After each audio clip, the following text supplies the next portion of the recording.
नमस्कार दोस्तों, मैं आप सबका अपने YouTube चैनल पर आर के टीवी मूवीज़ में स्वागत करता हूं। मैं कार्ल मार्क्स पर चर्चा कर रहा हूं। यह वीडियो आपके लिए महत्वपूर्ण परीक्षाओं जैसे UP PGT, UP assistant professor, UGC net के लिए महत्वपूर्ण सिद्ध होगी। वीडियो अच्छे लगे तो सब्सक्राइब कर देना, लाइक कमेंट कर देना। धन्यवाद। अब हम चर्चा करते हैं कार्ल मार्क्स के जीवन व्रत पर। मार्क्स यहूदी था। उसका जन्म जर्मनी के रीन प्रांत के ट्रियर कस्बे में मार्च 5, 1818 में हुआ था। उसके पिता की कुल 9 संतानें थीं, जिनमें मार्क्स ज्येष्ठ था। बाल्यकाल में मार्क्स में इसके अतिरिक्त और कोई विशेषता नहीं थी कि वह अपने घर से अधिक पड़ोसी घर से आत्मीयता महसूस करता था। बगल वाला घर लुडविग वान वेस्ट फेलन नामक एक अभिजातीय व्यक्ति का था, जिसे ट्रियर में प्रूसिया सरकार के वरिष्ठ प्रतिनिधि के रूप में नियुक्त किया गया था। किशोर मार्क्स को पड़ोसी घर की समृद्ध लाइब्रेरी तथा असाधारण रूप से सुंदर पुत्री जेनी वान वेस्ट फेलन दोनों से एक जैसा लगाव था। यह लगाव आने वाले वर्षों में बढ़ता ही गया। पुस्तकें और जेनी मृत्यु पर्यंत मार्क्स की जीवन संगिनी बनी रही। जेनी और मार्क्स का कौमार्य प्रेम आसानी से विवाह में परिणत नहीं हो सका। इसका एक कारण तो यही था कि जेनी सौंदर्य की राजकुमारी थी और मार्क्स सूरज की रोशनी में जितना बदसूरत देखा जा सकता था, उससे जरा भी कम नहीं थे। दूसरी अड़चन ये थी कि मार्क्स मध्यम वर्गीय परिवार के थे और जेनी कुलीन परिवार की। ये होते हुए भी जेनी ने मार्क्स से विवाह करना पसंद किया। विवाह के लिए भी उसे पूरे 7 वर्ष तक मार्क्स की शिक्षा पूरी ना हो गई प्रतीक्षा करनी पड़ी। कार्ल मार्क्स की कृतियों में से जो कुछ लिखा है वह निश्चित रूप से और बराबर पश्चिम देशों का सेक्युलर मानवतावाद है। मार्क्स ने प्रारंभ से लेकर अब तक अपने आप की एक ऐसी छवि बनाई है जो ठेठ यथार्थवादी बुद्धिवादी की है। उसने हमेशा बहुत ऊंचे आदर्शों की निंदा की है। उसका संबंध तो धरती पर खड़े हुए वास्तविक समाज से था। उसके व्यक्तित्व की बुनियादी विशेषता यह है कि वह एक धर्मनिरपेक्ष नीतिज्ञ था। अपने विश्वास में वह नास्तिकवादी था।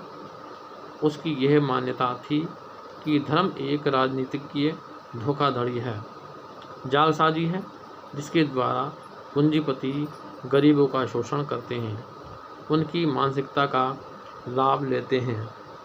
मार्क्स का तो ऐसे मानवतावाद में विश्वास था जिसमें ईश्वर का कोई स्थान नहीं है। मार्क्स एक पक्का तर्कवादी चिंतक था। उसका कहना था कि वह समाज जो कुछ उपलब्धियां करना चाहता है, उसे अपने सभी भ्रम या माया को त्याग देना चाहिए। मार्क्स ने जीवन पर्यंत इन मुहावरों का अपने ऊपर लागू किया। उसका पूरा विश्वास मानव तर्क में था और वह सभी कार्यों के लिए स्वतंत्रता को एक आवश्यक दशा मानता था। उसकी यह मान्यता ही उसके जीवन की नैतिक शक्ति थी। वह कहता है कि उस व्यवस्था को जितना जल्दी हो सके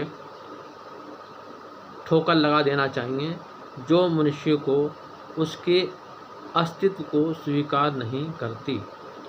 मार्क्स हर तरह से और अपने जीवन में बराबर मानवतावादी रहा। वह तत्कालीन समाज को अनिवार्य रूप से गैर मानवीय समाज मानता था। वह कहता था यह समाज मनुष्य को कहीं न कहीं रखता। उसकी अलगाव की अवधारणा उसकी इसी मानवतावाद से निहित है। किसी भी पूंजीवादी व्यवस्था में अलगाव के अतिरिक्त एक व्यक्ति की नियति और कुछ नहीं है। यह वर्ग समाज जिसमें गरीब गुरबे रहते हैं, उनका वास्तविक जीवन से पूर्णतः अलगाव हो जाता है। मार्क्स मनुष्य की संपूर्ण स्वतंत्रता में भरोसा रखता था। तर्क का प्रयोग इसी स्वतंत्रता में किया जा सकता है। उनका मानना था कि व्यक्ति पर किसी भी प्रकार का सेंसर अनुचित है। वे ऐसे राजनीतिज्ञ समुदाय की कल्पना करते हैं जिसमें सही अर्थों में प्रजातंत्र हो, जहां राज्य ओझल हो जाए, जहां वर्ग जैसी कोई व्यवस्था ना हो। यूरोप में जब मार्क्स ने जन्म लिया और बहुत कुछ लिखा, एक घुटन का वातावरण था। वे सही अर्थों में आदर्शवादी थे और यूरोप के उदारवादी के विरोधी थे। उन्होंने अपने समय में जो कुछ लिखा, इस लेखन ने आने वाले कई दशकों के विचारकों को प्रभावित किया। हम कार्ल मार्क्स से असहमत हो सकते हैं, उसके विचारों की आलोचना कर सकते हैं, लेकिन पददलित समाज के लिए उन्होंने जो कुछ किया है उसे नकारा नहीं जा सकता। आज भी मार्क्स का कथन कम से कम तीसरी दुनिया के पिछड़े वर्गों के लिए, अर्थात पिछड़े देशों के लिए एक बहुत बड़ा संदेश है।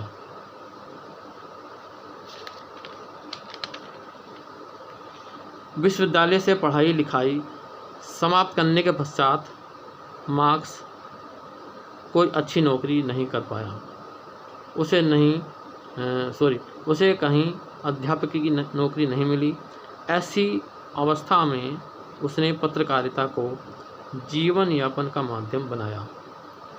इस नए क्षेत्र में पदार्पण करते समय ही मार्क्स और उसकी नवविवाहिता पत्नी जेनी को संघर्षपूर्ण जीवन की शुरुआत का आभास हो गया, किंतु इस नव दंपत्ति को यह ज्ञान नहीं था कि ये विषम परिस्थितियां जीवन भर उन्हें लताड़ती रहेंगी। सन 1842 ईस्वी में मार्क्स कोलोन से प्रकाशित होने वाले पत्र रिनिश जीटिंग का संपादक बन गया, लेकिन सरकारी कोप से वह बच नहीं सका और एक वर्ष बाद 1843 ईस्वी में उसे यह संपादकीय छोड़नी पड़ी। अब मार्क्स ने अपनी पत्नी जेनी के साथ फ्रांस की ओर कूच किया। यहाँ वह एक मासिक पत्रिका का संपादक बन गया। मार्क्स का पेरिस प्रवास उसकी विचारधारा के लिए बहुत प्रेरणादायक रहा। वहाँ वह कुछ जाने माने चिंतकों के सामने संपर्क में आया। इन चिंतकों में प्रोधो बाकुनिन, लुई ब्लॉक विशेष रूप से उल्लेखनीय हैं। वह पेरिस में ही था कि मार्क्स की मुलाकात फ्रेडरिक एंजल्स से हुई। एंजल्स बड़ा रोवेला व्यक्ति था, उसमें दमखम था, वह असाधारण मस्तिष्क का मालिक था। एंजल्स एक उद्योगपति का लड़का था जिसे विरासत में अपार धन संपत्ति मिली थी। मार्क्स और एंजल्स ने अपनी आजीवन मित्रता की आवश्यकता महसूस की तथा उसकी शुरुआत सन 1845 ईस्वी में प्रकाशित मार्क्स की पहली पुस्तक दी होली फैमिली 1845 से हुई, किंतु मार्क्स के बौद्धिक क्रियाकलापों में उस समय रुकावट आई जब प्रशिया की प्रतिक्रियावादी सरकार के अनुरोध पर फ्रांस सरकार ने न केवल मार्क्स द्वारा संपादित पत्रिका को जब्त कर लिया, वरन उसे देश निकालने का हुक्म भी दे दिया। मार्क्स जेनी के साथ बेल्जियम के नगर ब्रुसेल्स आ गया, जहां उसने एंजल्स के साथ मिलकर अपनी बौद्धिक यात्रा जारी रखी।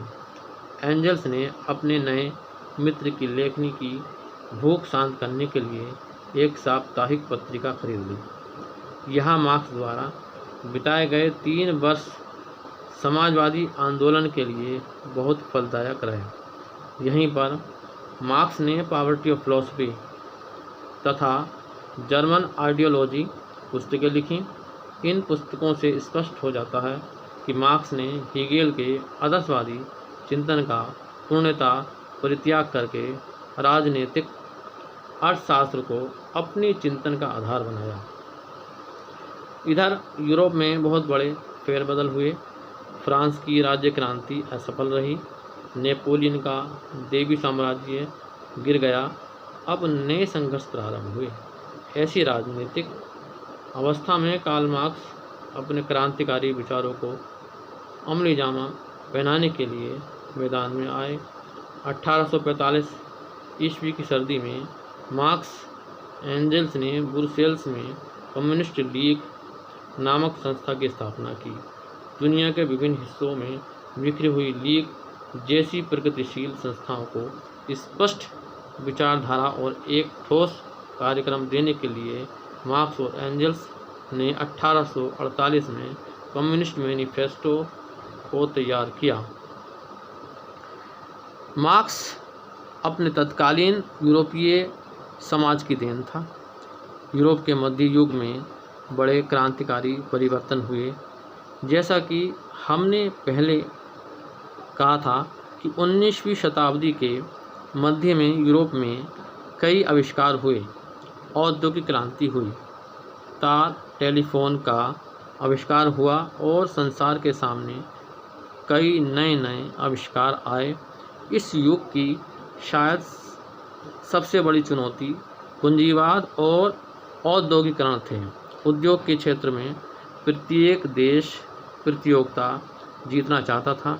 इधर जैसे ही फरवरी 1848 में कम्युनिस्ट मैनिफेस्टो लंदन में प्रकाशित हुआ, उसने बौद्धिकों के समाज में हलचल पैदा कर दी। फ्रांस, जर्मनी और इटली की जनता अधिनायकवादी राजतंत्रों के विरुद्ध हथियार उठा चुकी थी।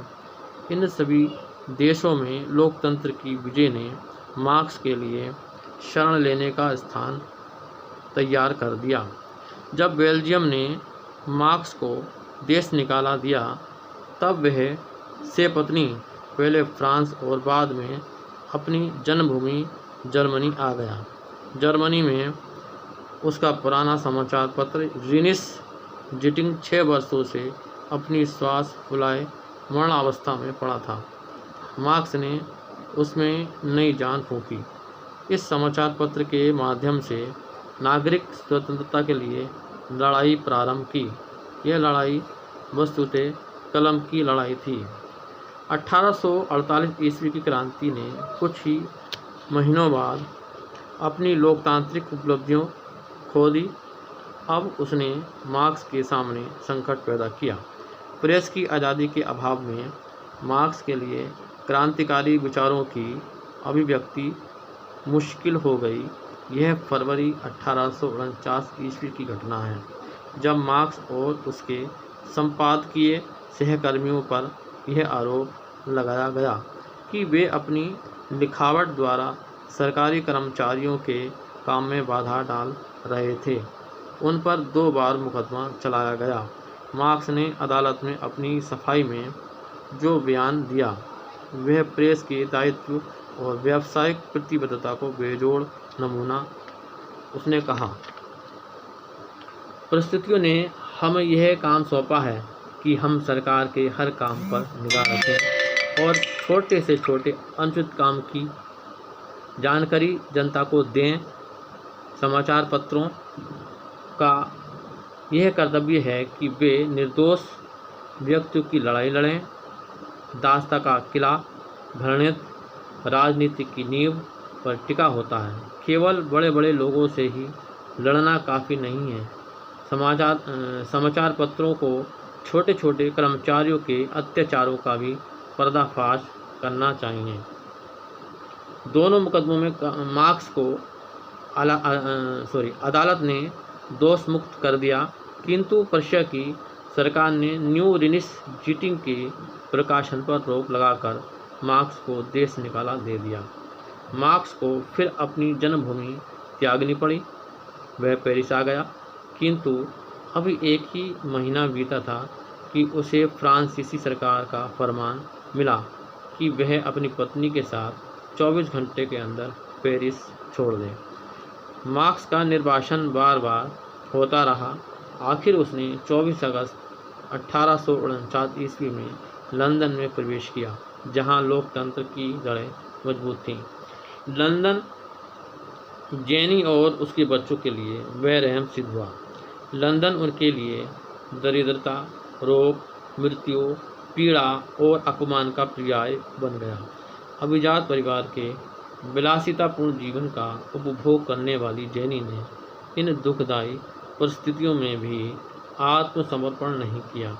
लंदन प्रवास के आरंभिक काल में 2 कमरों वाले उस छोटे से फ्लैट जिसमें मार्क्स ने अपने सर्वोत्कृष्ट ग्रंथ कैपिटल दास कैपिटल की रचना की, जेनी ने अपने 8 वर्षों के पुत्र एडगर और पुत्री फ्रांसिका को दवा के अभाव में दम तोड़ते देखा।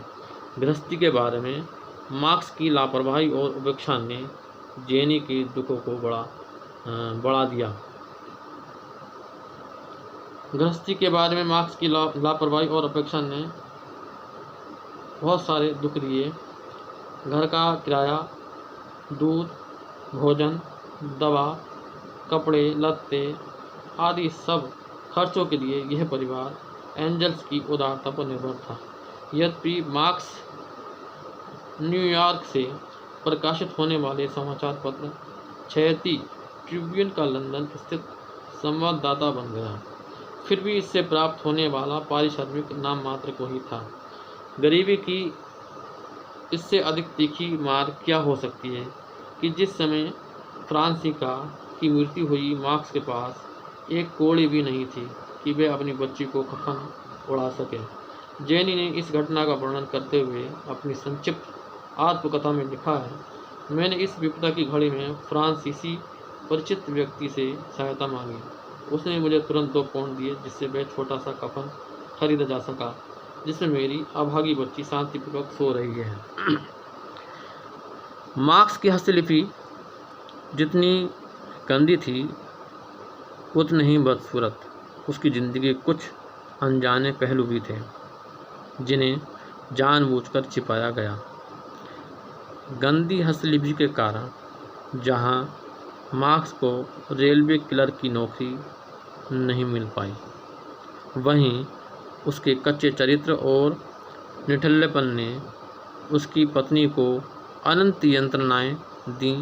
पति और परिवार के लिए सर्वस्व अर्पित करने वाली यह देवी उस समय लगभग हिस्ट्रिया की शिकार हो गई जब 1851 ईस्वी में घरेलू सेविका लेंचन ने मार्क्स के अवैध बच्चे को जन्म दिया। जीवन से हारी थकी जेनी ने इस स्थिति में भी मार्क्स का साथ नहीं छोड़ा। यह कहना सही होगा कि लंदन प्रवास जहाँ बौद्धिक दृष्टि से मार्क्स के लिए उत्कृष्ट का रहा, वही राजनीतिक दृष्टि से ये उसके लिए असफलता का युग था। लंदन की ब्रिटिश म्यूजियम लाइब्रेरी में, जिसे लंदन वासी किताबों का भूतहा महल के नाम से पुकारते थे, मार्क्स के जागरण का अधिकांश समय व्यतीत होता था। फ्रांसीसी समाजवादी लाफ एव्यू, जो बाद में मार्क्स के दामाद बने, लंदन में मार्क्स से मिलने के लिए आते थे।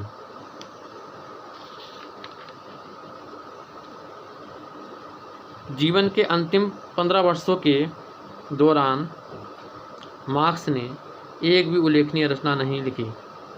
प्रायः गुमनामी के इस जीवन में उसे दिसंबर 1851 ईस्वी में अपनी पत्नी जेनी का विछोह सहन पड़ा। जेनी ने लीवर के कैंसर के वर्षों से संघर्ष करते हुए अपना दम तोड़ा। मार्क्स संघर्ष भी लीवर के भीषण रोग से ग्रसित था। जब वह लीवर से थोड़ा मुक्त हुआ तब उसे निमोनिया और ब्रोंकाइटिस के ताबड़तोड़ हमलों का शिकार होना पड़ा। जनवरी 1883 ईस्वी में 43 वर्षीय उनकी पुत्री की असामयिक मृत्यु हो गई। इस दुर्घटना ने मार्क्स को तोड़ दिया। वे स्वयं भी मार्च 14, 1883 ईस्वी में चल बसे।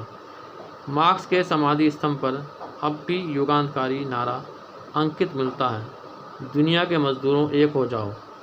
समाधि स्तंभ पर मार्क्स की ही इन पंक्तियों को भी अंकित किया है। इनकी अंत में कुछ पुस्तकें हैं जो बहुत ही महत्वपूर्ण हैं, जो अक्सर एग्जाम में पूछी जाती हैं, चाहे वो यूपी पीटीटी का एग्ज़ाम हो, चाहे यूपी असिस्टेंट प्रोफेसर का एग्ज़ाम हो, चाहे वो यूजीसी नेट का एग्ज़ाम हो, जिसमें दास कैपिटल 1867 पहली पुस्तक है। दूसरी पुस्तक इनकी है कम्युनिस्ट मैनिफेस्टो, जो 1848 में प्रकाशित हुई थी। तीसरी पुस्तक है जर्मन आइडियोलॉजी, जो 1846 में प्रकाशित हुई थी। फिर नेक्स्ट पुस्तक इनकी है पॉवर्टी ऑफ फिलॉसफी, जो 1847 में प्रकाशित हुई थी। फिर नेक्स्ट पुस्तक इनकी अगली पुस्तक है द होली फैमिली, जो सन 1845 में प्रकाशित हुई थी। ये जो पुस्तकें हैं सबसे ज़्यादा महत्वपूर्ण हैं। अंत में मैं आपका धन्यवाद करता हूँ। यदि आपको ये वीडियो अच्छी लगी है तो इसको चैनल को सब्सक्राइब अवश्य कर दें।